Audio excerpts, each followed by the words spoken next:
Well, hello and good evening to everyone, and actually afternoon, good morning, wherever you happen to be in the world. We are so glad that you are joining us here for this webinar. Very important topic. We have discussed detoxification in the past before. Tonight, we are actually talking about detoxification, smarter, not harder. And again, it's such a ubiquitous thing with the toxic environment that we live in and all the toxins that we are exposed to, tens of thousands every day, every week in our environment, and also what we make inside our bodies, which is something we're also going to be talking about this evening. So one of the things that we're going to discuss is, first of all, detox pathways. What are they? I mean, what exactly is going on inside of your body for us to detox? Because I will give you a little hint, we are detoxing all the time, every day, every second of the day. Our bodies are at work. But even beyond that, we're going to be talking about detoxes that often what people think of when they hear detoxification. They're thinking of cleanses. They're thinking of, the latest, greatest, shiny thing to get rid of toxins in the body. So we're going to differentiate that a little bit tonight, as well as getting into how do your genes play into this? How do you know what detoxification is going on in your body? Hint all of them, but how well? Where are your weaknesses? Where are your strengths? And what's the difference?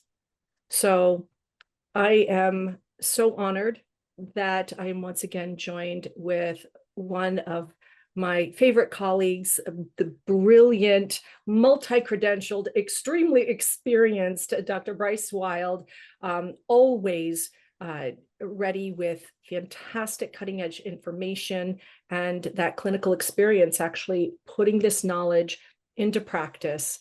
Hello, how are you doing tonight? Dr. Varden, it's amazing to be with you again. I feel like it's been too long, even though that too long might be only a couple of weeks, because I really enjoy our time together, getting into and diving into genetics and the biodiversity that makes us N of one and unique. Obviously, this is one of my favorite topics. We're bombarded with detox teas, as you were alluding to, cleanses, right? Fad diets promising a full body reset. But of course, as we appreciate at the DNA company, no two bodies detox the same way. So what works for one person can be not just ineffective, possibly harmful compared to what works for somebody else, right? And of course, the missing link is our genetics. I was struck by some things that I've seen recently in the news today. Wanted to get your opinion on the matter. We're seeing a lot of transition in healthcare in North America because of the new administration. But there's the good stuff, meaning there's the solid science and the evidence we probably will get into, things studied, and published in peer-reviewed journals. Nature Medicine, for example, not too long ago found significant amounts of microplastics and nanoplastics in the human brain, specifically in the prefrontal cortex, where we this is our personality. It makes us who we are. So this is really interesting. The study, of course, looked at higher levels of these nanoplastics in individuals, of course, with dementia, and that's the correlation. It's really tricky business. But then the FDA moving to ban red dye number 3 in food, becoming a hot topic. I think we have to care about these things, some more than others, but it's everywhere, right? It's all over the place. This title headline news, Toxin, and of course, just as you were saying, not only those that are the elusive out there chemicals in our waterways and out of the smoke plumes that emanate from our cars and in our industry byproduct, but also what we make internally. And some of us make more than others. Some of us do better than others to detoxify. So honor, pleasure to be with you. And perhaps before, and you do this so well, and I know you have a trick up your sleeve with an illustration you'll bring up to help this really, drive this home for folks.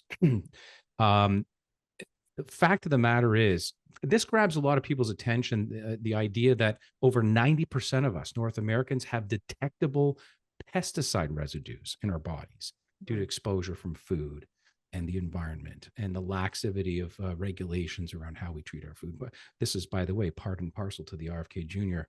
Well, I wouldn't say the RFK Jr. administration efforts on toward trying to change some of these ways we look at food and food safety, but also that 1 in 3 of us, and here's what's even more important, 1 in 3 of us have significant genetic issues, right? Or deficiencies, or let's call them suboptimal or not so preferred variations within our genes to be able to deal with these. So just as you described, thousands of chemical reactions per second in our bodies going on, and a lot of stuff to deal with out there. So what to do? How does this work, Dr. Varden? What's going on in our body?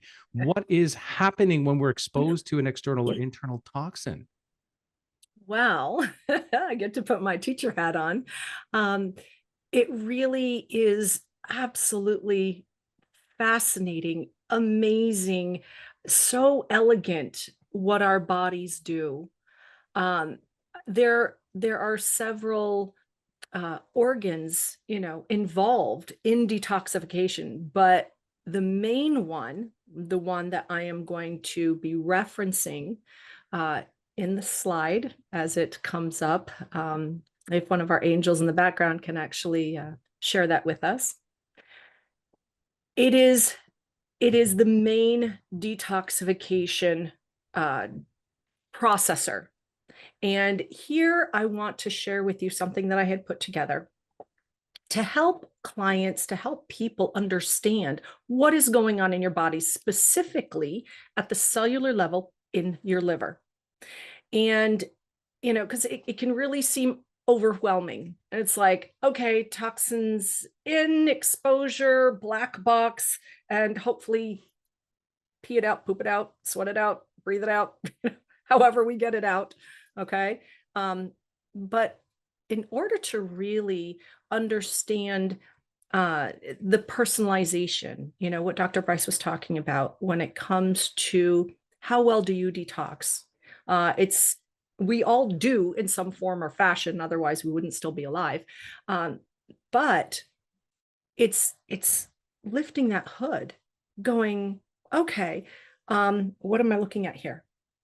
This is part of what you're looking at, because you have to know the general process on what the body is doing. Then you can start looking at your genes, the ones that are involved, which I will reference, to say, oh, how well or not so well do I do that? What part of that not so well don't I do so well? And how do I support it? Okay. And that's what we're going to get into. But first, it's understanding the process, the general process. So, what you're looking at, again, this is at the cellular level, detoxification that happens in the liver. So, first of all, and we're starting on the left-hand side, that gray oval that says toxins. Now, the majority of toxins are fat soluble. And guys, this includes endogenous toxins. What's that? Endogenous toxins are ones that we make ourselves. For example, your hormone metabolites, namely, because we talk about it in our reports, in the hormone section of your reports, estrogen metabolites. These estrogen metabolites, they are fat soluble because the whole backbone of sex hormones is cholesterol.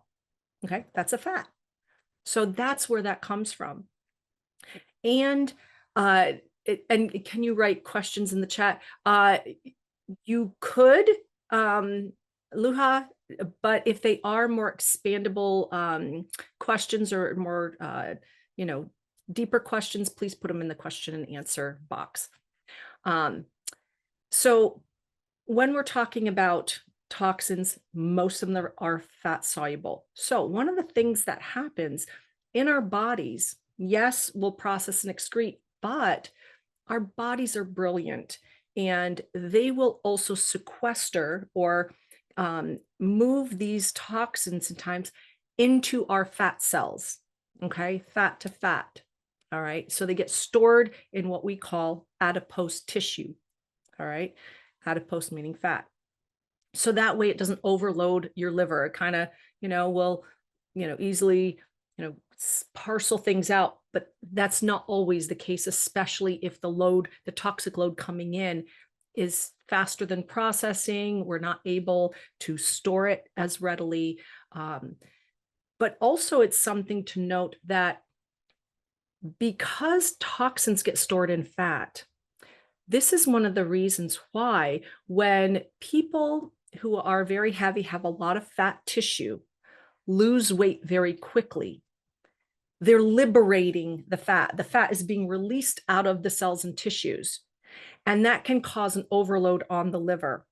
And so when people lose weight too fast, and they may not be, following the guidance of a practitioner, they can start getting flu-like symptoms and not feeling so well.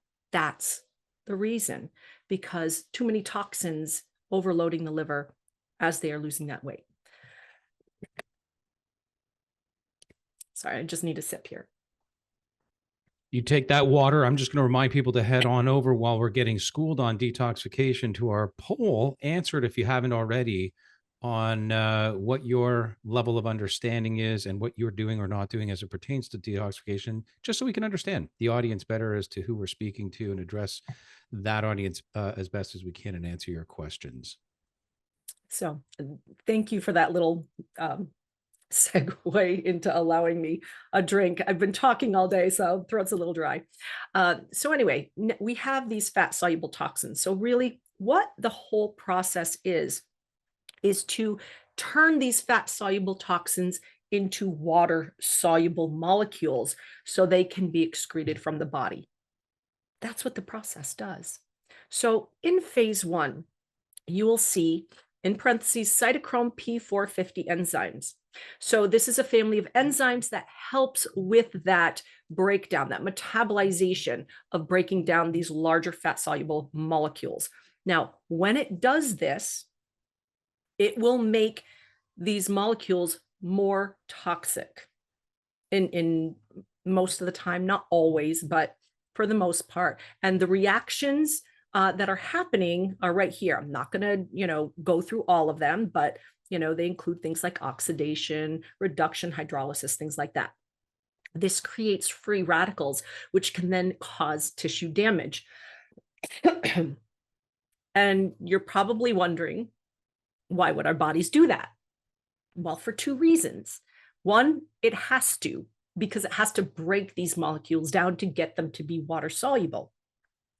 The second reason is it acts like a neon sign going, hey, body, take care of this right away. Let's get an antioxidant. Let's, attach to it. Let's move it through the process so that way we can excrete it from the system.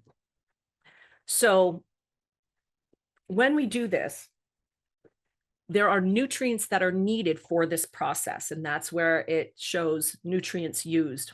Things that I'm sure many of you have heard of: your B vitamins, glutathione, NAC, selenium, copper, manganese, your fat soluble vitamins, A, D, E, okay, vitamin C, all of these things. So this is really important, because if you don't have these cofactors, these processes are not going to process efficiently.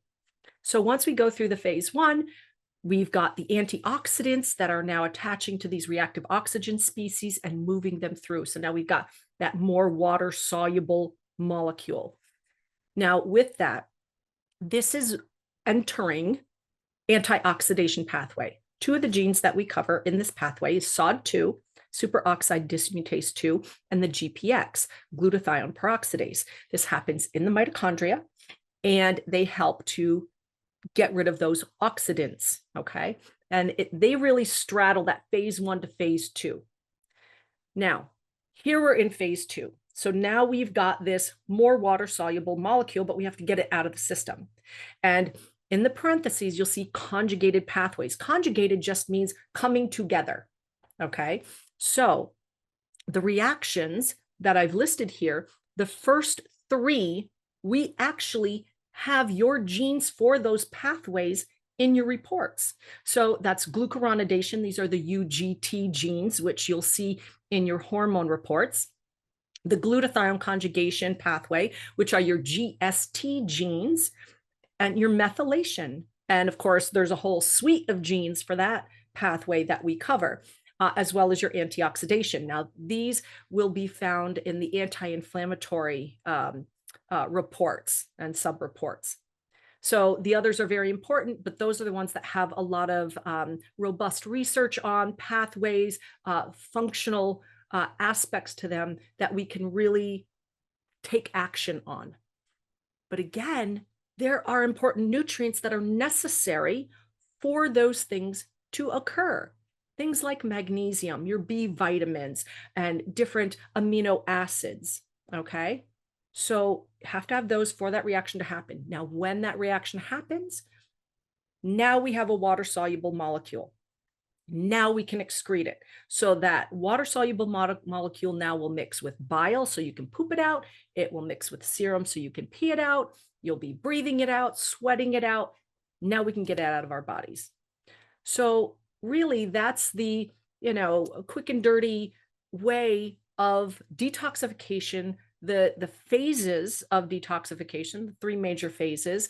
And now this is where you can take your genes and start diving in and saying, oh, okay, so from these particular pathways and reactions and the related genes, where do I need help? Oh, you're on mute, Dr. Bryce. I love that you're bringing that up because that ultimately ends up as the focus, understanding your personal aptitude from a genetic perspective, which you hit up at the top. Tell me if I got this right. And I love to simplify things. Most people do appreciate a top line summary or a simplification. So if our body is like a factory and we take folks on this sort of very quick journey through this incredible garbage removal system, and I love how you said pee it out, poop it out, sweat it out, breathe it out. If you think about that, that's as you said, the water soluble stuff, right? That gets out of our body in every way possible, things that could otherwise harm us. That's the very nature of the built-in system, but not just for things we're exposed to, things we make on our own. So tell me if I'm right or wrong. Phase one, factory workers, they get to work.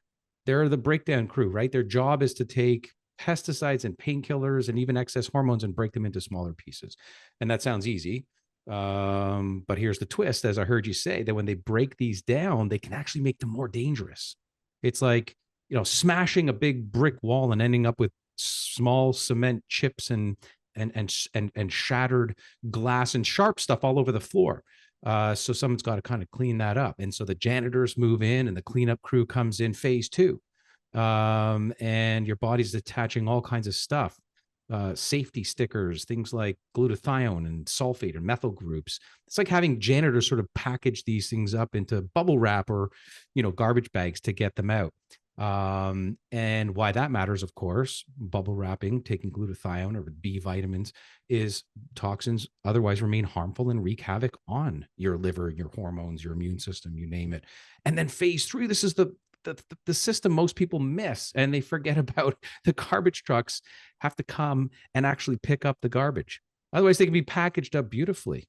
But if they sit around the warehouse, that warehouse is going to get full eventually, and that's going to cause other problems. So that's when you're taking these packaged up stuff and you're getting it out of your body. And of course, if you can't eliminate toxins efficiently, they get reabsorbed into those fat cells you described early on. How did I do?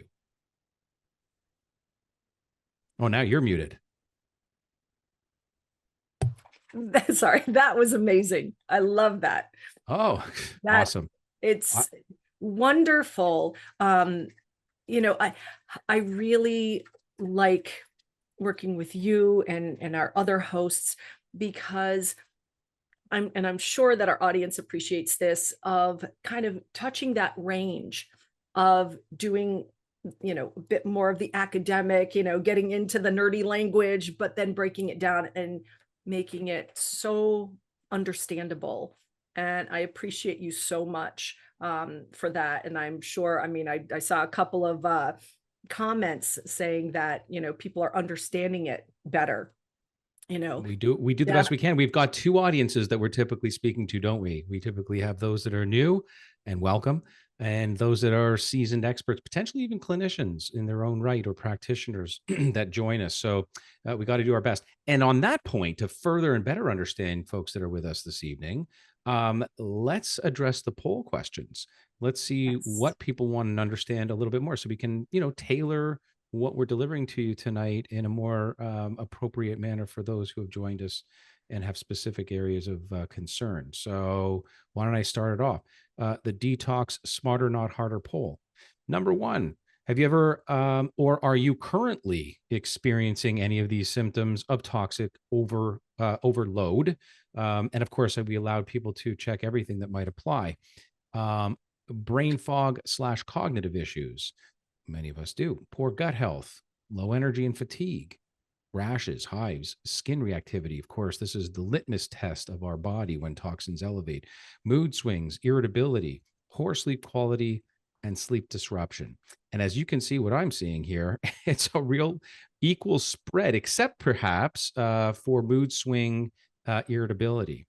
Everything else is either, somewhere around the 50% up to the low 60s.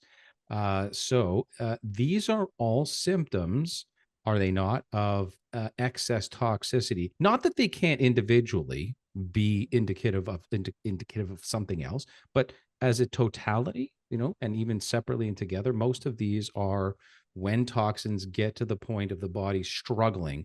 And frankly, no one's, I would argue at least no one that I know of, healthy as you possibly can be, and or even the best genes possible, is you know free from any or all of these things at any given time. That is to say, we're all exposed to toxins, and we all do a variation of a job on them. So that's an interesting spread. What do we have for number two? Well, number two, we asked, have you ever done a detox or cleanse before? And we have uh, 30% said nope, never. And we've got about 20% that said yes, but didn't notice a difference.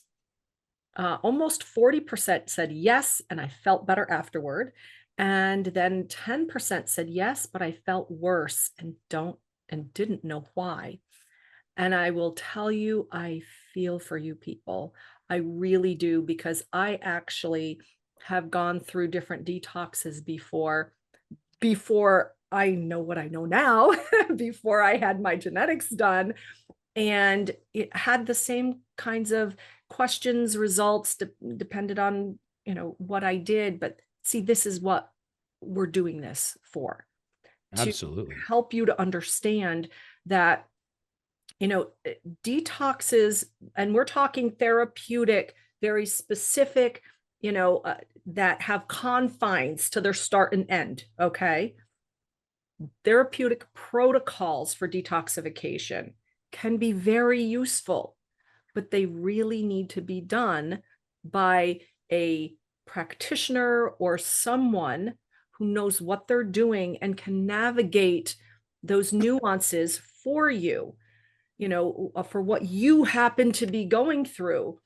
And if they know what they're doing, and I mean, I will say that, I've had a couple of clients, before, that were just really difficult to navigate, even knowing all of these things, still having some issues, but we were able to pivot and change and make sure that their detoxification process protocol, did work out, and they did feel better, at the end. But Absolutely. it is so important to know your genes, because it's kind of like throwing darts in the dark, or just, like this almost a one size fits all when it comes to some of these detoxification protocols. And as for anyone who has joined in our webinars, that's not what we do. It's not a one size fits all. It does not work like that. There are general outlines, but then it really comes down to personalizing it for you. And, Right. very, very. And you said it also in the beginning where we all do it. We all do it differently. And here's where the title comes into play. Detox smarter, not harder. Eh, We've been talking about the body having this amazing built-in system. We all have it, but it's not foolproof, right? So when toxins build up faster than your body individually can handle it, depending on the toxin in question, by the way, you feel it.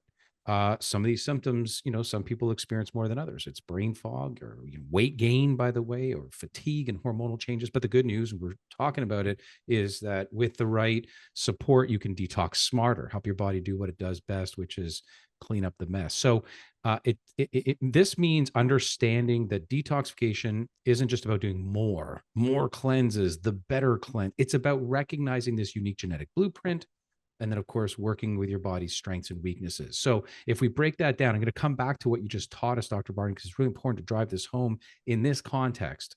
Smarter, not harder. If for phase one you're too fast, let's just call it just too good, and some people are, you break down toxins quickly, but the byproducts create more than the original substance. Very possible, folks. Think of it like, again, that sort of tearing down the brick wall in record time, but leaving piles of sharp debris lying around that your janitors can't clean up fast enough. So here's some examples. Actually, I'll drive home better than these silly analogies. Acetaminophen, Tylenol, over-the-counter medication. This quickly breaks down into this toxic intermediate called NAPQI. I can't even remember what that acronym is. It's a long one. But it's toxic. It's even more toxic than Tylenol. So you take that for a headache the morning after drinking too much, terrible for the liver, particularly if you're fast phase one, slow phase two. Here's another example, caffeine. You break it down rapidly, it can lead to jitteriness in some people and even oxidative stress, the very reason that some of the benefits of coffee, the polyphenols, are good for us.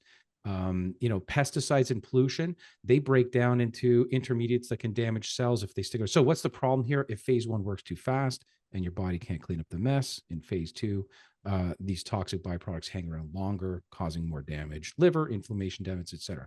So if phase two detox pathways are slow on top of this, this is your glutathionization, your MTHFR, even we don't often talk about these out of context of hormones, but your UGTs, right? Your glucuronidization enzymes. Your body struggles to neutralize and package these harmful byproducts created in phase one. So smarter, not harder means identifying these areas and glitches or gaps or stalled pathways that we can identify through genetic aptitude only that you want to up regulate, speed up, or even in some cases slow down or support.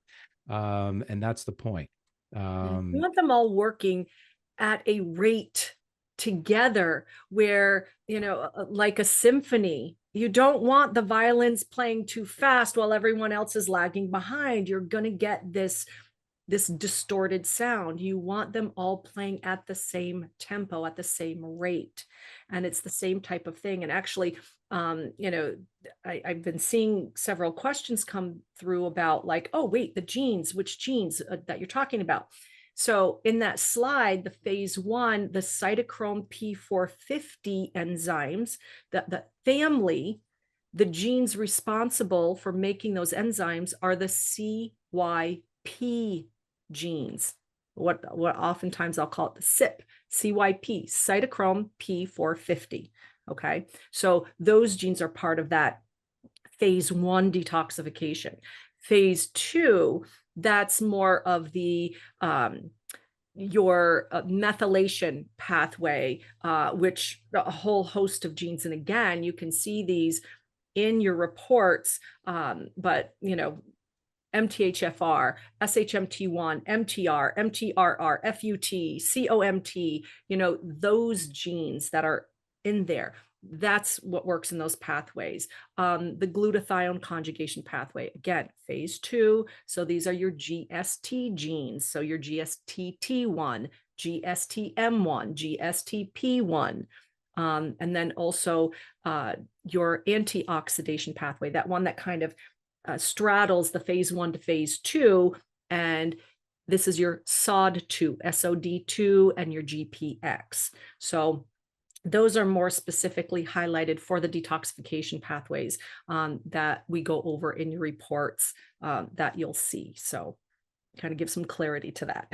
Absolutely. Yeah. And so folks avoid loading up on things that accelerate a phase one that's already good without supporting a phase two, which might actually be hindered, or vice versa. So knowing your genes is really key. And by the way, one of the number one causes of toxicity, let me take a step back. If you're taking a single prescription drug, there's a 30% chance you have a negative side effect. Two, goes up to about 80%. Three, it's a guarantee. What is a side effect? A side effect is really the excess toxicity or the stress or the load on the body that ultimately converts, and this is not everything, but converts the inactive to an active. That requires detoxification, delivers processes so that the active component does the job for the body. So that crossover negative interaction side effect, if you will, is because toxins accumulate, detox pathways are hindered. And that's just, prescription medication. The odds are stacked against us, when we're taking more than a few things over the counter. Most people are, and they do require support. They don't know it, especially when they're taking these prescription medications long term. So we're not telling you should get off prescription medications. We're telling you that often we have challenges with clearing the remnants. So most drugs need to be split into two, an active and this byproduct. And, the inability to clear that at the end of the day is what causes a lot of our side effects. And I'll mention that, when you're talking about symptoms, because that's one of the things we asked about in our poll. There's so many. There's sometimes it is hard to know, what is related to what, because our bodies only have so many different ways to show that there is something going wrong. And when it comes to toxicity, which again, there are just thousands of different toxins that we are exposed to. And I'm just talking about exogenous things outside of you. This, I'm not even mentioning, the things that are normal body processes, have waste, okay, that when built up, if we are not moving them out, not detoxing them, it will also produce symptoms. But when you're talking about symptoms, it can range everywhere from neurological cognitive symptoms like the brain fog, memory issues, bad concentration, poor sleep, all the way to skin symptoms like if you have acne, rashes, eczema, psoriasis, flare-ups, things like that. Digestive, okay, gas, bloating, constipation, diarrhea, or the back and forth of each.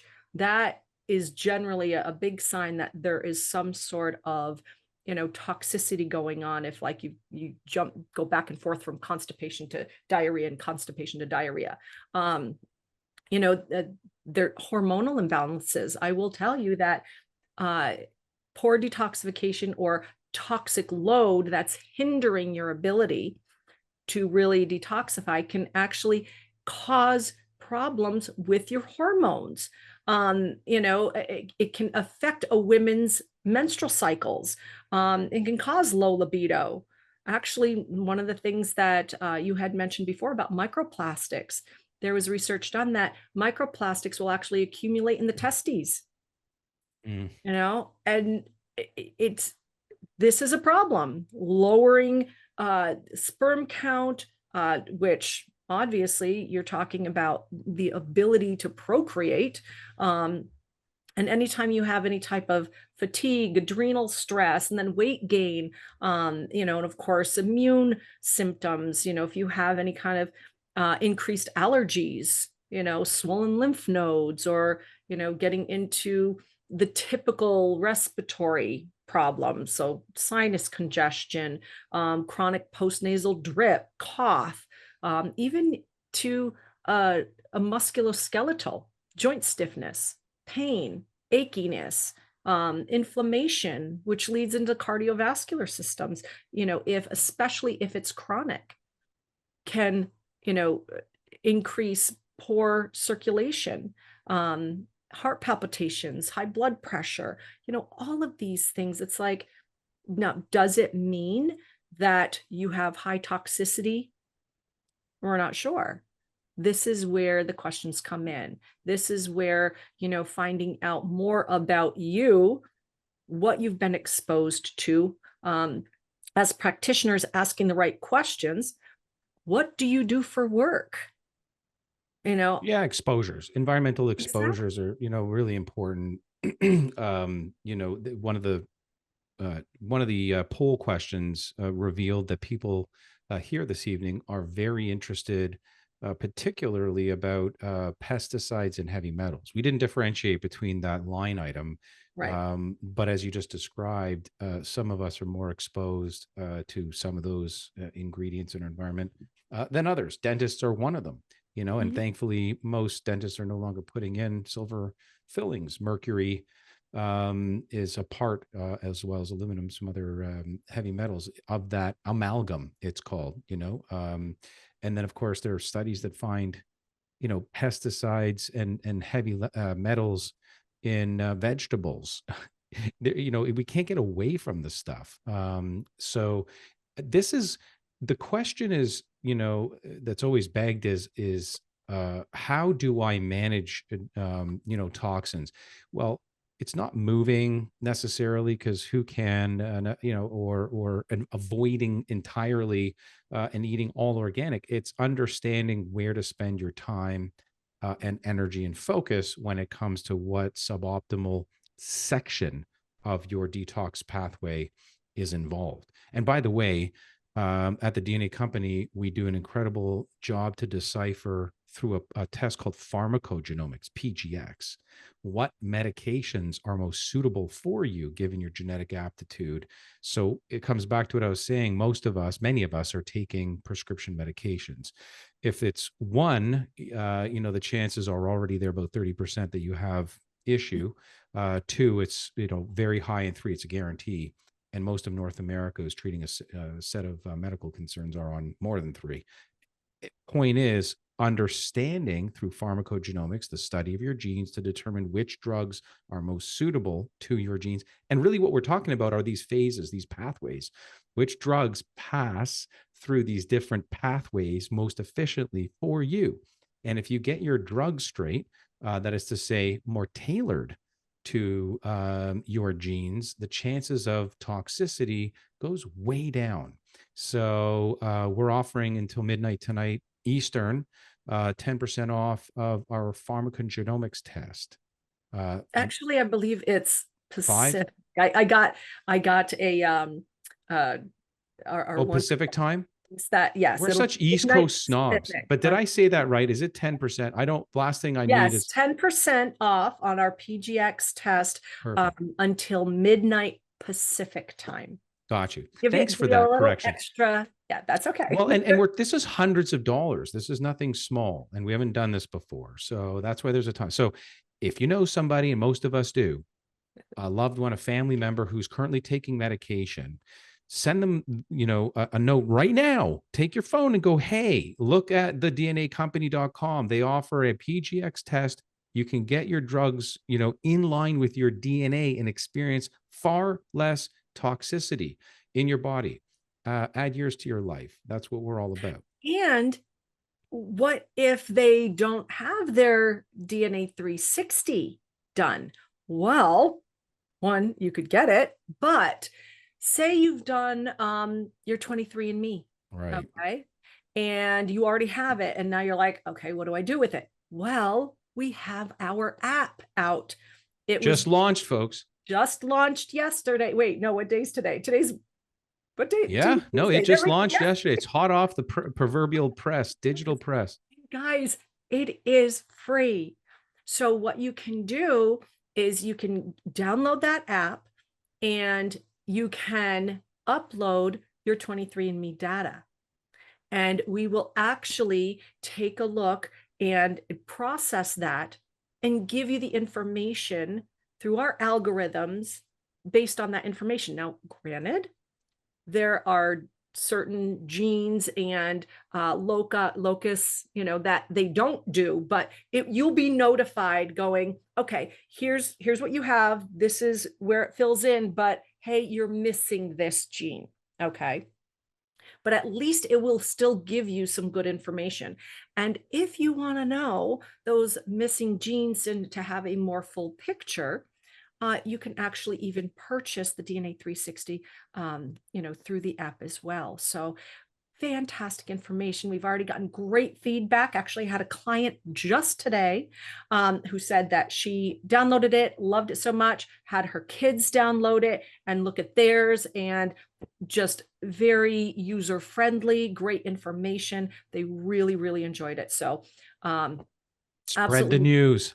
that. Share it around. So just like Dr. Barden was saying, I just wanted to add to that, besides 23andMe, it's Ancestry, anywhere that you're able to download raw data and ingest that in what's called a TXT file, simplest thing that you can possibly do. Obviously, it's better to have our DNA 360. You're going to get far more information actionable. But guess what? You don't even have to have either. This app is incredible just to keep up on webinars we have going on, podcasts, our DNA digest. It's filled with tons of information. You could listen on the go, in your car, drive time. Just so easy. You don't have to be plugged into your laptop anymore. So the DNA app is phenomenal. It's very quick to download, won't take up much space at all on your phone, nothing, in fact, and just rich with information. You can learn about all of our testing there, and you can obviously stay in touch with the latest and what we're doing at the DNA company. But the most important thing is it's free. That's what everyone wants to hear. So a couple of the things that we want to talk about are, what do you do? So you've got this information. Now what? And I want to step into a little bit of that, because first and foremost, when it comes to toxins and toxin overload, or, even if it's not necessarily overload, but you're starting to have some of those symptoms. I mean, looking at that poll, a lot of you have multiple symptoms. Now, again, is it a toxin? Is it which toxin? Don't exactly know. But where you can start is through mitigating your toxic exposure. Because something that I like to tell my clients and then kind of explain it is that we all have a toxic bucket. That toxic bucket is constantly being filled, whether it's through a trickle of toxins or whether it's a fire hose of toxins that is filling that bucket. Well, we want to empty that bucket faster than it's getting filled. And that's what our detox pathways are doing. They are emptying the bucket. Okay. But there are times that even, so working pathways, detox pathways, are not quite doing the job because you're getting a fire hose filling your toxic bucket. So what should we do first? Should we add a lot more supplements and try to get sleep and try to, add in these biohacking techniques and red light therapy and saunas and cold plunge and all this other stuff first?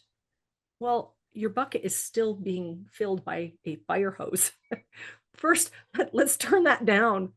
Let's turn it down to at least a trickle, okay? Or start lessening your bucket being filled so fast.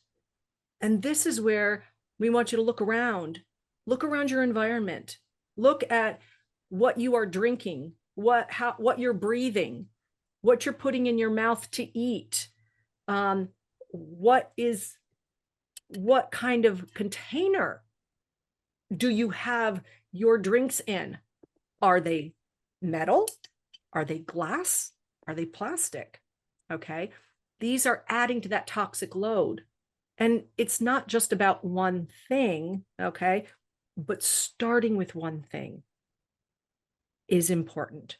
And then you can look at another thing, okay? Cleaning your air, getting a house plant. I was just going to say, air, water, food, stress. Yes. These are the four, levels of fire hose, water, to use that analogy, I talk to my patients all the time about dialing back food. And by the way, let me preface by just being in so much, sync with what you're saying, but to suggest that if you're, not actively considering filtration to food, air, water, and stress, then you're the filter.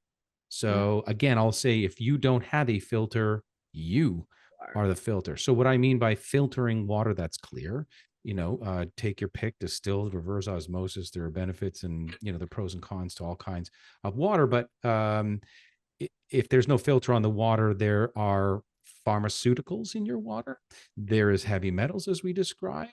There are toxins for which are upsetting your endocrine system and aging you faster. I could go on. When we talk about air, I believe whole house should have HEPA this day and age, especially, gosh, if you're living in the West Coast, anywhere in LA or surrounding area. That's just one example. But your air's got a lot of toxin in it as well. And HEPA filtration can be whole house or it could be local, particularly your sleeping space, in my personal opinion. But when it's food, I refer to as eating clean, clean 15, avoiding mm. dirty dozen, organic when possible. That's your food filter. Stress filter, that's also somewhat, self-explanatory. Choosing your battles and managing stress, not dealing with it or coping with it. But coping with stress is toxic, but managing your stress and dealing with it through things like meditation, mindfulness, deep breaths, box breathing, getting good sleep. These are all ways in which you can dial down that fire hose Dr. Varden's describing. So let's talk about other things. So let's say, okay, you know, people are noticing and recognizing the toxins that they're being exposed to, which, by the way, fantastic website that can help you to figure out where toxins are in your environment, ewg.org. It stands for Environmental Working Group. Incredible site. You can actually input products that you use, whether it's, laundry detergent, all the way to mascara, to, diapers, all kinds of things. Type it in there. It will come back with toxins that that particular product has and saying, hey, want you to be aware. Now you are informed. What are you going to do? Well, thankfully, they also have a list of products that you can use instead that don't have the toxins. They have verified products and other products that say, okay, this has less, toxins, or this one not as bad, or, but these are verified that they don't have the toxins. These are safe. So they don't just leave you hanging saying, "Ooh, sorry, you're screwed with all those toxins in your products." They actually give resolution and give options of things that you can get. So fantastic website. Again, that's ewg.org. I So, love them. I love them. They'll and walk you through your home, by the way, oh yeah, room to room, and discuss, a checklist of everything from drapery that might be too laden with flame retardants, or carpets that might have too much stain remover that might be affecting you, or cleaners, household cleaners that you could down, reduce toxin load to or from. By the way, did you ever read the book Toxin, Tox Out, or actually the book prior to that, Slow Death by Rubber Duck? This is a Rick Smith, Bruce Laurie book. no, So these guys locked themselves. I'm just remember they did a baseline test for toxicity. They had that analysis done by blood and urine to see what was sort of floating around their systems as a baseline. Turns out they were pretty decent. And then they lived in an environment for a few weeks, a apartment, just a run of the mill apartment actually, and ate a lot of canned tuna and shaved with all kinds of foaming shaving cream, and sprayed stuff on their clothes that would help them against developing stains, et cetera, et cetera. And then they did a 2 week later blood and urine analysis, and their toxic load for PFASs, for VOCs, for heavy metals, the tuna was off the charts. It was just such a neat little study. Again, this is a small anecdote, but this is what happens when we're overexposed for too long a period of time and don't understand our genetic aptitude. By the way, I just want to mention to Elaine, who's mentioned, most people are saying the app is amazing. Please spread the news about this. The Apple app, anyways, the iPhone app is working very, very well. But some people are talking about an Android alert that they're getting a quote unquote property email doesn't exist. Elaine, if you want to let us know what region you're in, we'll do our best to fix that for you and anyone else having that issue. We want to make sure, and we're in the phase 1 launch of this. So all in any feedback. And of course, our CEO just chimed in. Anyone who posts a review for us on Apple, an honest one, folks. I mean, this has to be legitimate. You have to have used it, tried it out. We want to learn all about any feedback you have. She's going to send you a surprise. She'll email you once she's seen them. So go and do that. And even if you don't write a review right away, get to learn it and use it. It is so amazing, especially as it relates to the genes in question we're talking about for detoxification, all of them. If you've got your 360, you can upload that and you're walking around a health food store, your grocery store, better informed than ever, live time, real time for what you should do, eat, take. But if all you have is a 23andMe or an Ancestry, you can upload that as well and get partial information. I love that you talk a lot about, I've heard you talk a lot about more of a, yes, maybe ethereal, hard to put our finger on toxin, but it's a contributing factor, and that is EMF. I've had the honor to have spoken to Dr. George Carlo, Dr. Devra Davis on the matter, two of the leading, experts in the industry. We have had a number of, I'm Toronto, local for anyone who doesn't know, but a lot of research going down at the University Health Network on EMF, so electronic frequencies, and what harm they may be causing. Not that they interrupt per se phase 1 and 2 in the detox pathway, but some people are sensitive to this and other surrounding toxins. What can we tell them about that? So EMFs, actually, my very first interview for the DNA Talks podcast was with Nick Pinot, the EMF guy. Mm-hmm. And I will tell you, absolutely amazing information. He actually offers a free PDF and other information, on EMFs, for things that you can do, how you can find out, how you can measure it. So yeah, EMFs, electromagnetic frequencies, and these not so great. There's actually, I remember a year and a half ago when I did a PubMed search, there were, oh gosh, over 10,000 hits when it came to EMF and its reaction on, biological systems on the cells. And the fact that these are something that can disrupt the natural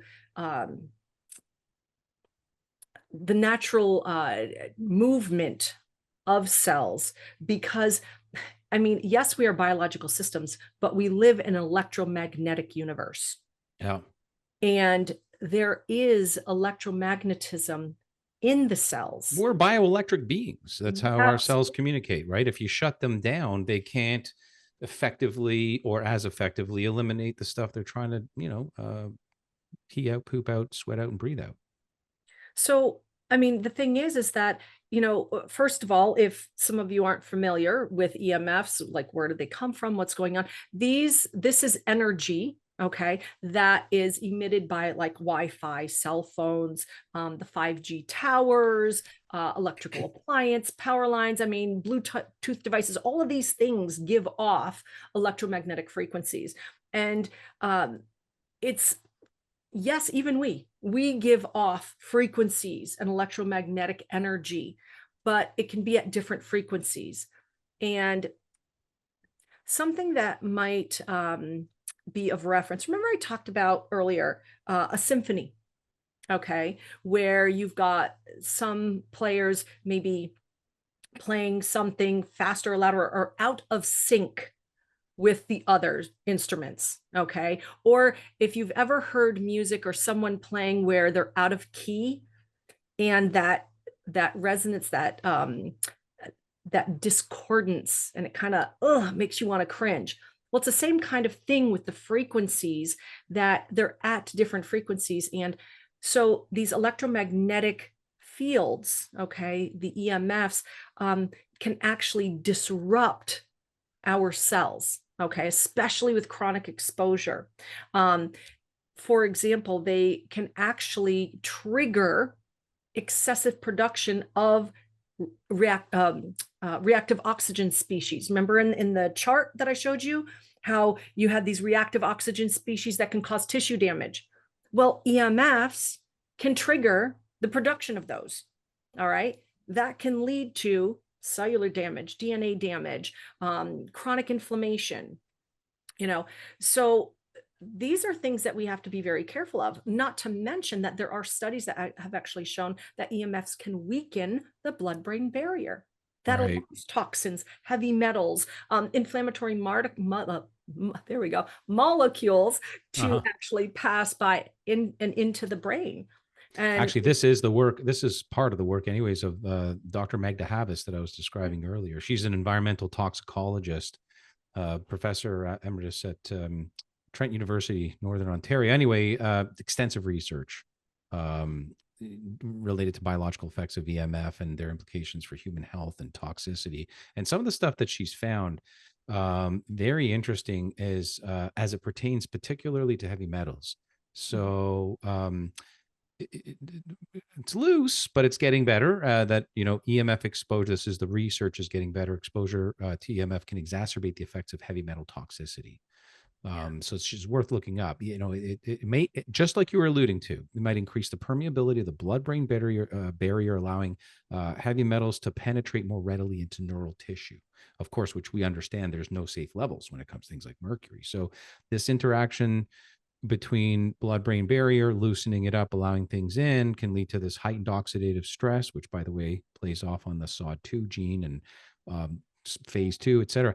But it just underscores the importance of load, toxic load, and stressors to the body. Because when you're already, slightly overwhelmed in your processes, your genes are not optimal, this is just fuel to the fire.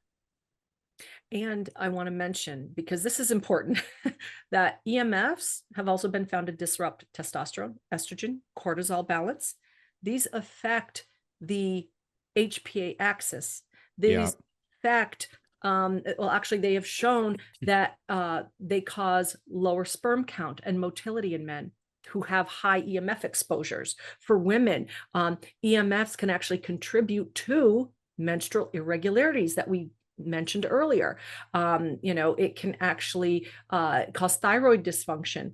So please, people, do not put your laptops in your lap. Don't have that close to those, family jewels. Okay. Your cell phone. Okay. Put it in a purse, put it in something. Don't put it in that front pocket right next to that area. Yeah. Okay. That, you keep doing that, and that is going to cause disruption, or even look into some sort of EMF protector sleeve, to keep it in. Or when you have it, we're on the computer. Of course, I'm hardwired, by the way. I am hardwired into the internet for my laptop to help lower the exposure for Bluetooth, Wi-Fi, and stuff like that. But my cell phone, okay, what I do is I keep it on my desk. Okay. I don't keep it in my pocket, or if I have to bring it with me, I put it in my purse. But distance is your friend. All right. And this comes down to physics and everything else. And I mean, if you're interested in looking into that, you could do some searches on it. But these are little things that you can do. For example, as well, at night, turn your phone on airplane mode or turn it off. Put it in the other room, okay? Because when you're sleeping is when your body is trying to repair. It doesn't need that constant insult of these EMFs disrupting your sleep.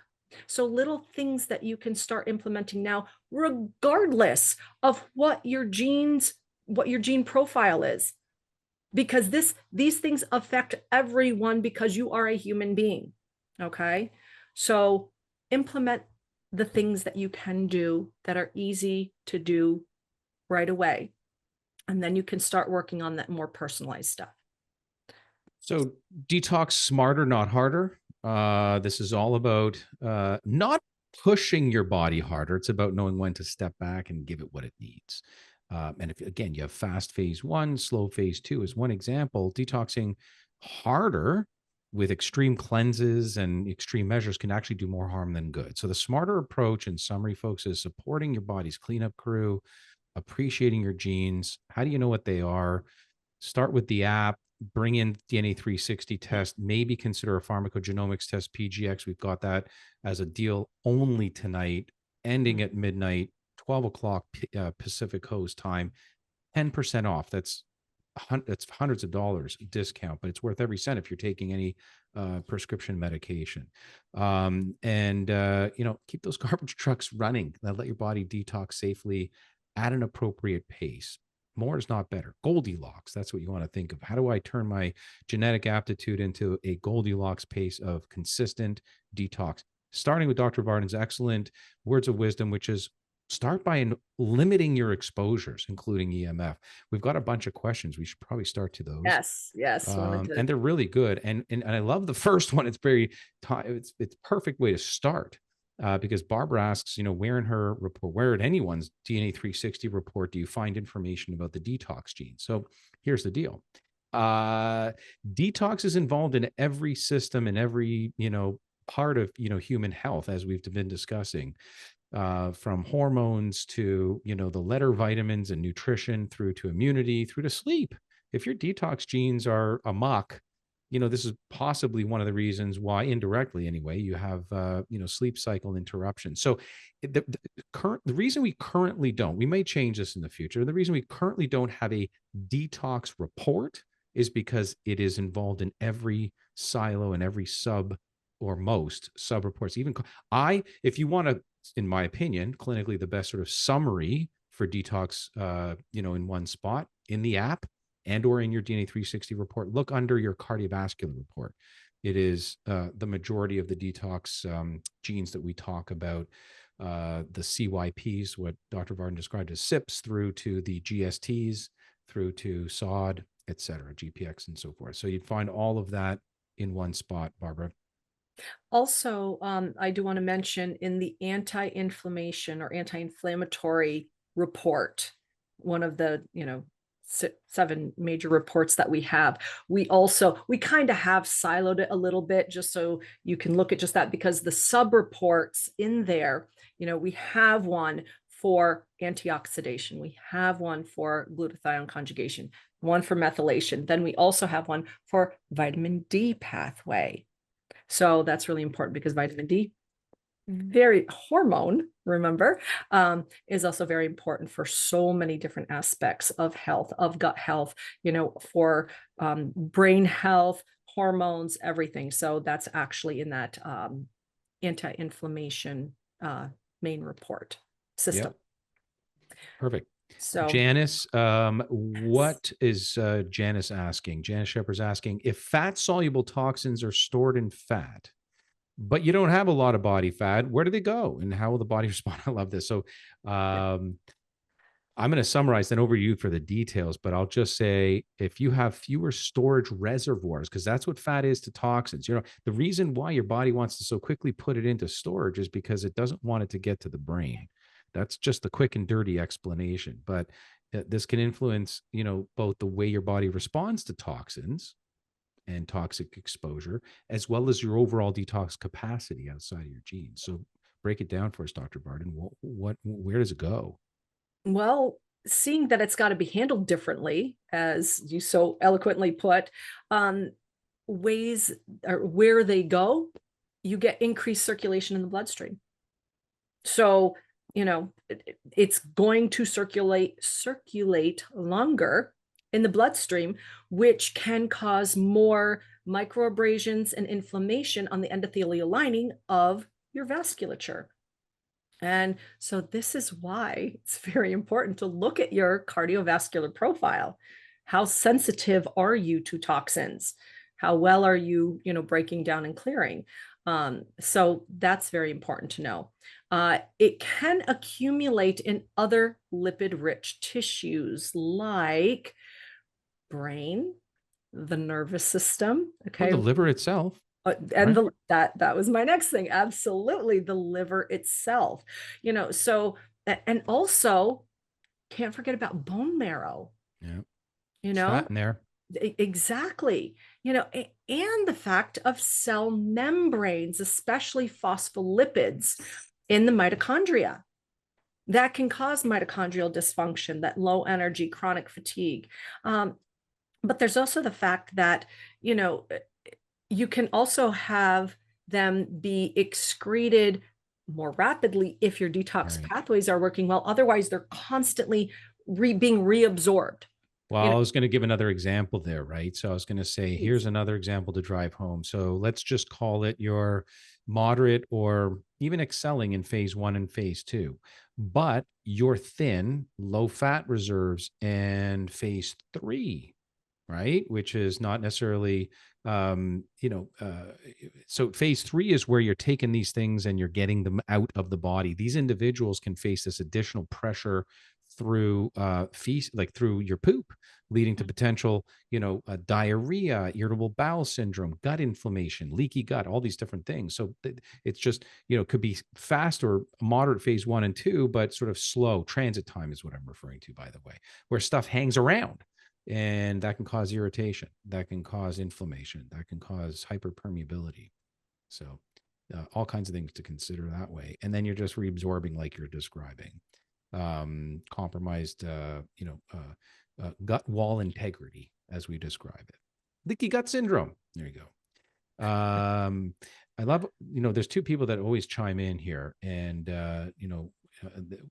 one of them is Echo Lee, and she's asking, can you reiterate the genes you mentioned? I'm assuming she's asking about the detox genes. Do you want to go through the vitamin C soup, the vitamin soup list of genes? Sure. Okay. So once again, the antioxidation pathway covers, includes your SOD2, so SOD2 and GPX. Then you have your methylation pathway. So this covers your MTHFR gene, SHMT1, MTR, MTRR, and FUT2, as well as COMT. Even though the COMT gene is not, it doesn't show it in the methylation subreport in the anti-inflammation system.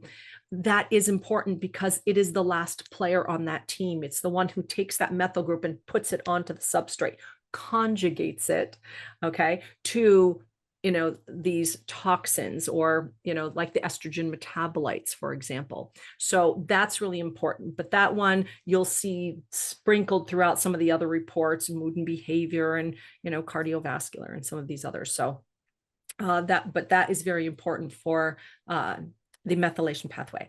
And your okay, so I did antioxidation, methylation, your glutathione conjugation pathway. So this is your GST genes. So GST T1, GSTM1, and GSTP1. And then, of course, there's also the glucuronidation pathway, but those you will find in your hormone reports. So those are your UGT genes. So that's the UGT2, B as in Bravo, 1,7 and 1,5. So those two in particular. But again, you'll find those in the hormone reports. There you go. Perfect. I'm sorry I skipped over Luhu somehow. I think it was very long, and then I scrolled up. But let me summarize what Luhu's asking.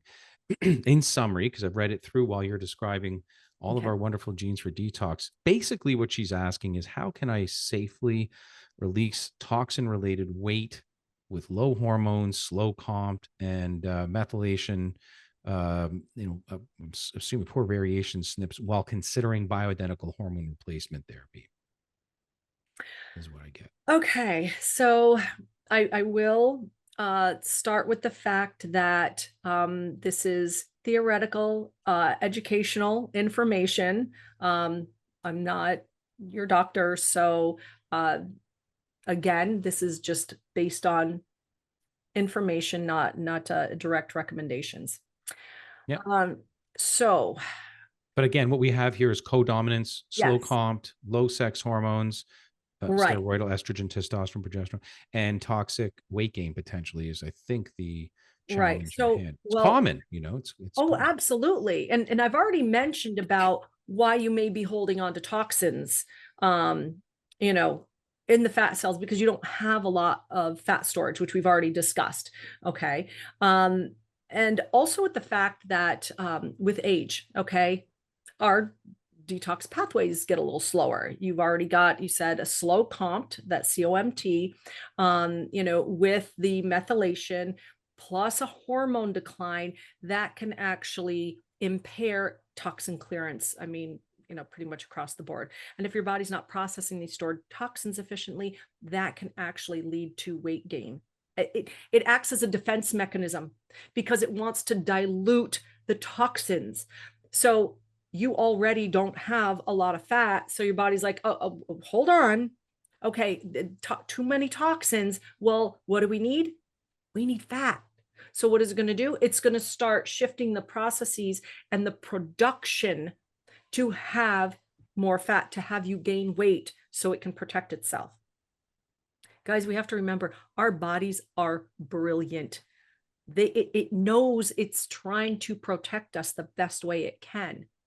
Okay, even if it seems like it's breaking everything down and destroying us, it's simply screaming and trying to do its best to protect you. Okay, I want to so be clear in Luhu's case, by the way. yeah. I think we're combining a previous question when we're answering her. So it might have been my summary. I apologize if it was, but Okay. she has Mhm. resistant weight gain.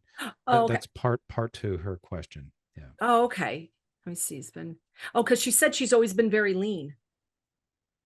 She has that upper Past few years might have been the abdomen. hormonal So transition, right. But I but mean, that is a reason. It's like yeah, this is a process. If you were always lean and now you've got this resistant weight gain, um, you know, that's right.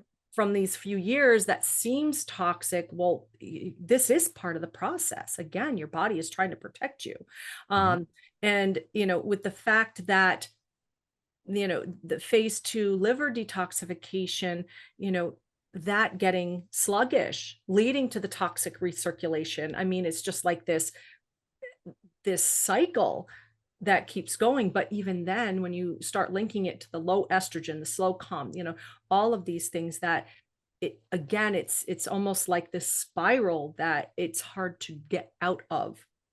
Um, so I mean, Yeah, I would agree with that. I would just sort of add to that, again, the consensus here for sure between us and what the genes are dictating is start, low and slow, gentle on the phase 1, titrate up on phase 2, 3, including, by the way, fiber. That's always missed. I don't know how or why, but soluble as well as insoluble fiber, and manage any inflammation that might be going on. We talk a lot about omega-3s and curcumin and quercetin and so forth. So I think those are probably indicated. And then introduce the bioidentical hormone replacement therapy cautiously, like balance yeah. progesterone, estradiol, testosterone, all under supervision, titrate up if necessary. And but again, in context here, there he like is. like Dr. Kosterman's cats. Yeah. I've got my sweet girl pup. Is that a sheep? I can't. Is that a She is a purebred Australian Shepherd. shepherd? Yeah, right. Awesome. I love dogs. Okay. Yeah. But by addressing, detox first and, carefully reintroducing hormones, I think that you ultimately is that's how you avoid, or dismantle any toxic weight by, and the simultaneously avoiding the inflammatory responses. Yeah, because you really want to do your best to start clearing those muddy waters. work on the low-hanging fruit that you can do. So that way, when you work with a practitioner to look at your hormones, to look into bioidentical hormone replacement therapy, you've already got a little bit more of a clean slate to work with. I mean, obviously, you're not going to get it all fixed, probably, just who knows, without it.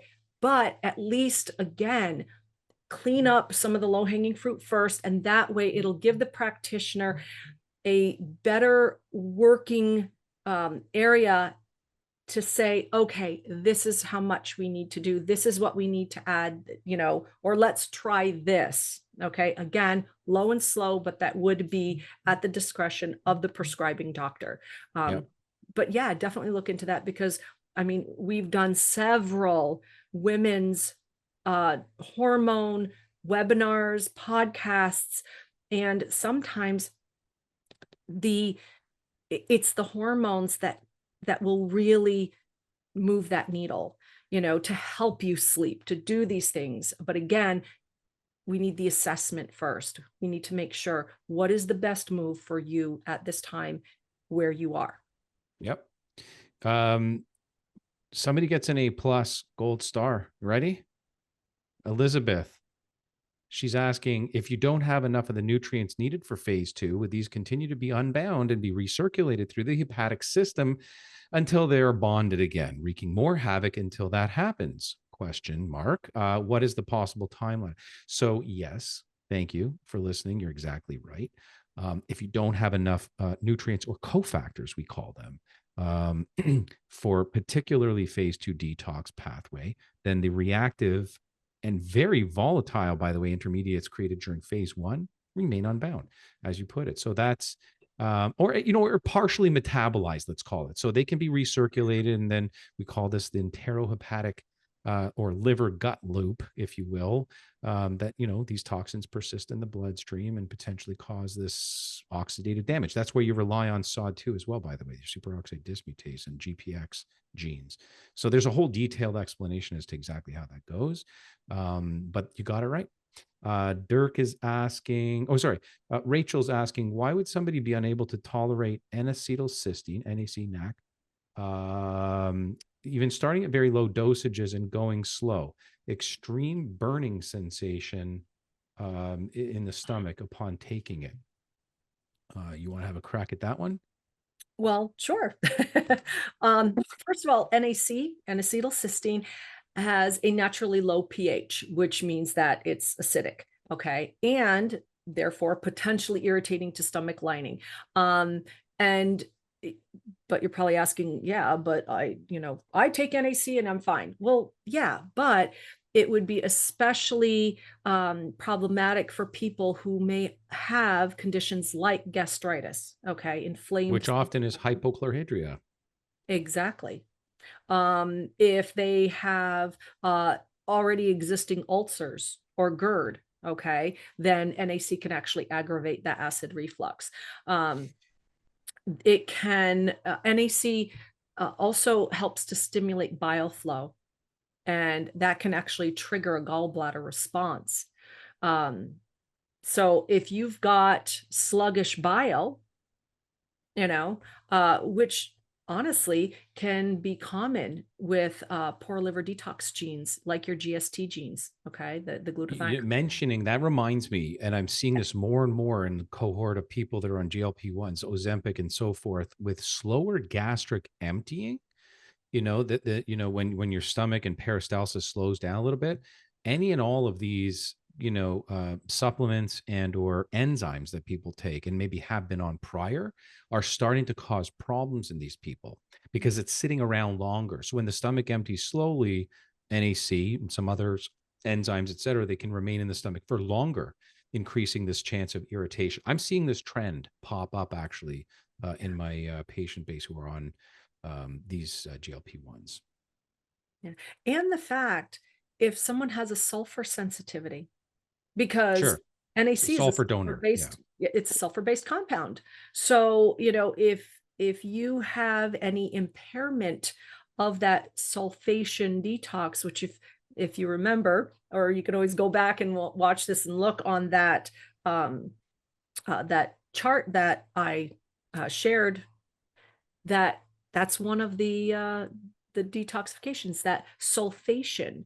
Okay, so there can be a lot of different aspects to this that you could dig into a little bit further, but NAC can also trigger a histamine release in some individuals, especially if they have, say, like mast cell activation syndrome or their DAO enzyme deficiency, low histamine breakdown, and say you also eat foods that have cysteine in it. So, I mean, it could also deal with gut biome.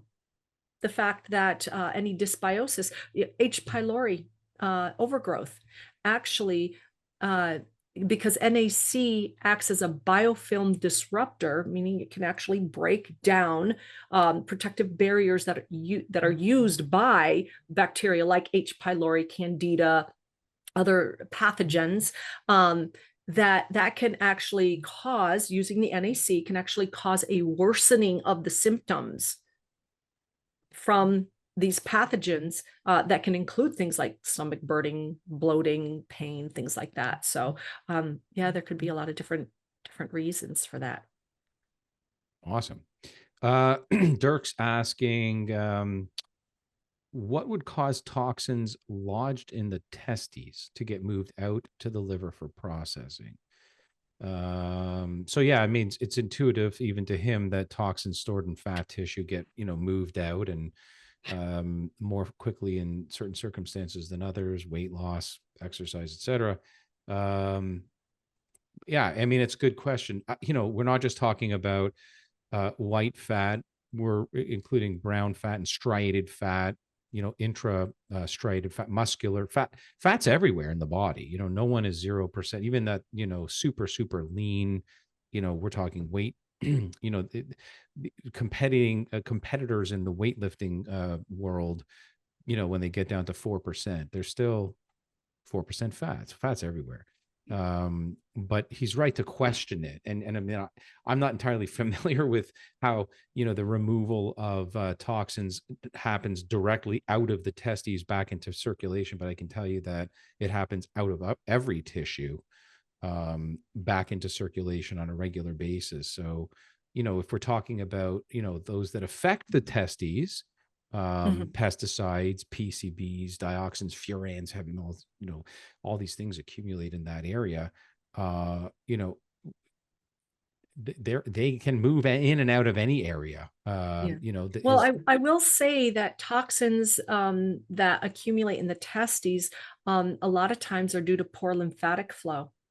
All right, inguinal So lymphatics. that can actually help if you can get your lymph to be flowing and draining and support the liver, have that drainage funnel, okay?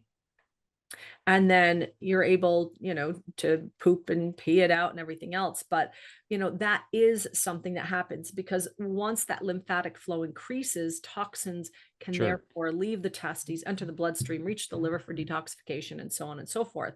But I mean, And that's active, right? I mean, lymph yeah. only move when your body moves, but and small percentages are inactive or what we call passive, right? Parts of the immune system, cells that are responsible to engulf or envelop toxins, or trained part of the immune system in order to move toxins out. Slower, but that happens as well. But yeah, that's why, by the way, we didn't have the conversation yet, but at the end of the day, certain technologies help to expedite this, besides, of course, certain diets or nutritional intervention for weight loss, EMF, or rather, PEMF, pulsed electromagnetic frequency. 50% of our circulatory system is microvascular, right? So this is like the tiniest of, so 50%. So PEMF can actually enhance that circulation to help move toxins out of these nooks and crannies, if you will. And also heat, right? Saunas, infrared, as well as traditional saunas help us to sweat. And certain toxins love to move through our sweat, and they do so more efficiently, in fact, than even through urine. through liver and kidneys, even more preferably than some through the gut. And that would include, pesticides and heavy metals. Hope that helps. But this is also where figuring out what could be the culprit, okay? Sure. If it's heavy metals or something like that, working with someone to actually do a detoxification protocol, because it would be important to, not just liberate these toxins from the tissue, but making sure that they are chelated correctly and moved out of the system, because you Hmm. don't want them reabsorbing. You don't want to have, any other problems, but it really needs to be done in the correct way. So, Yep. And besides exercise, I just want to just really drive this home. Regular exercise is going to move the lymph and improve drainage and toxic clearance, but staying hydrated, we hear about that all the time. 40% of us in North America are literally deficient in fiber, and we don't even come close. 40% of us consume 25 of the 45 grams that our body requires daily. And that's like minimum end, we need to consume more. So consume more fiber, drink more, and sweat more. And you're already off to the races when we're talking about detoxification.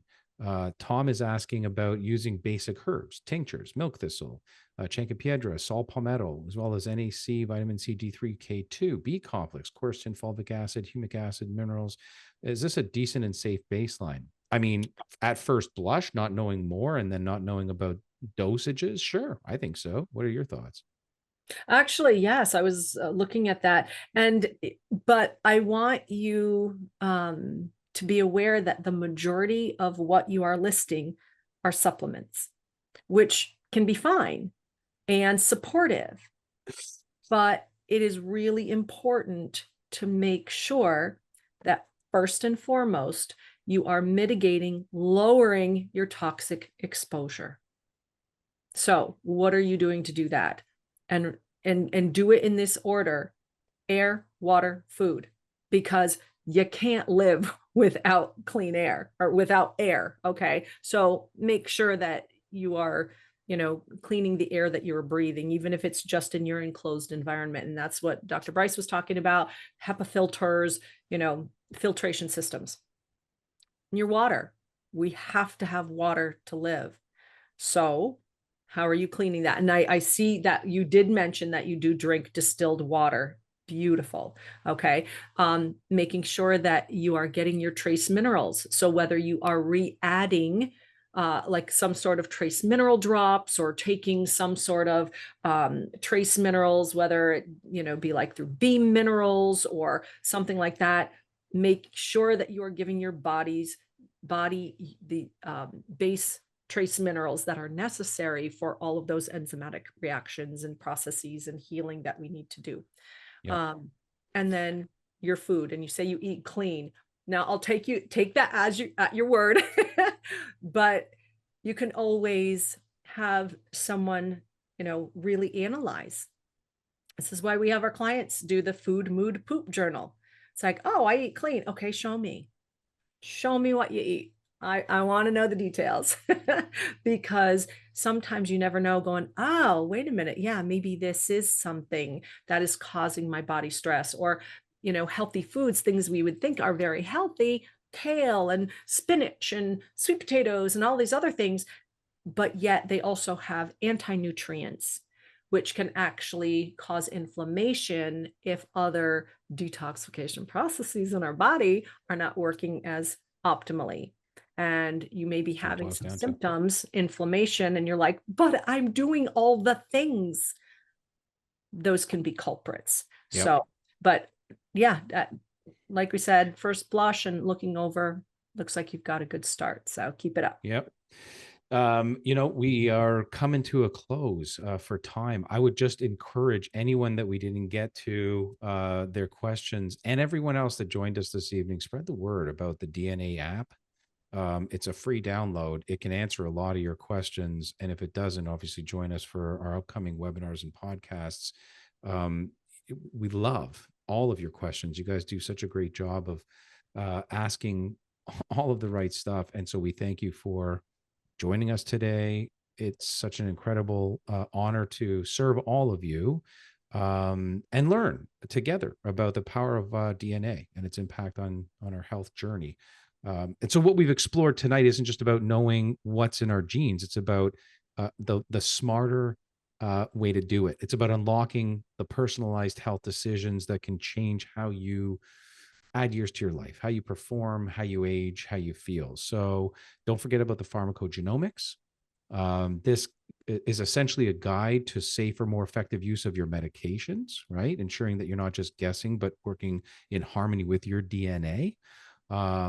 As Dr. Varden said all along, your genes hold the key to optimizing every single choice that you make through diet and supplementation. And our app, I just want to reiterate, our app is making gene-driven health decisions so simple with real-time insights.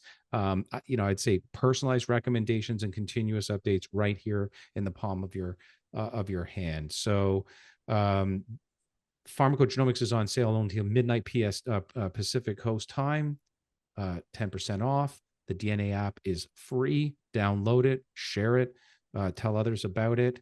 Dr. Varden, any closing thoughts, words of wisdom? I just want to say thank you for all of you who came and listened to us tonight. I hope that you are walking away with some informational pearls, some information that you can start implementing and or sparking that interest in what do your genes tell you and how can you help optimize and support them. So we are here for you. We've got 2 to 3 webinars every week, and we love seeing you here. We do this for you and because of you. So thank you for joining us. Dr. Bryce, you Love are it. amazing. Absolutely love it. You're And magic. you are magic. Thank you. Well, thank you, everybody. Unlock your DNA, unlock your potential. Join us next time. And don't forget also, the app is always going to keep you updated as to the next webinar. You can sign up from your phone now. Share the news, folks. Thanks so much, and everyone stay well.